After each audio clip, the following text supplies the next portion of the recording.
Hello বন্ধুরা, আজকে বাচ্চাদের আবদারে বানিয়ে ফেললাম কোরিয়ান র্যামেন। প্রথমে আমি 250 গ্রাম বোনলেস চিকেন নিয়েছি, তাকে সেদ্ধ করতে দেবো।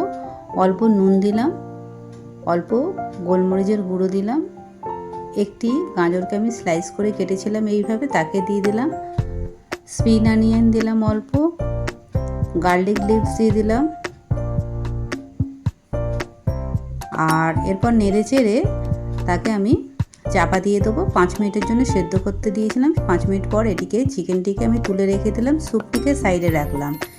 এরপর একটি প্যানেতে আমি অল্প বাটার নিয়ে চিকেনটা দিয়ে দিলাম, ওর ওপর থেকে স্প্রিং অনিয়ন ছড়িয়ে দিলাম। এরপর আমি একটি লেবুর রস দিয়ে দিলাম অল্প এর উপরে, আর চিলি ফ্লেক্স অল্প ছড়িয়ে দিলাম। দেখুন আমার চিকেনটি রোস্ট হয়ে গেছে।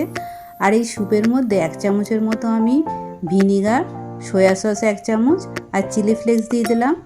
4টে আমি ম্যাগি পিস দিয়ে দিলাম, ম্যাগি মশলা দিয়ে দিলাম।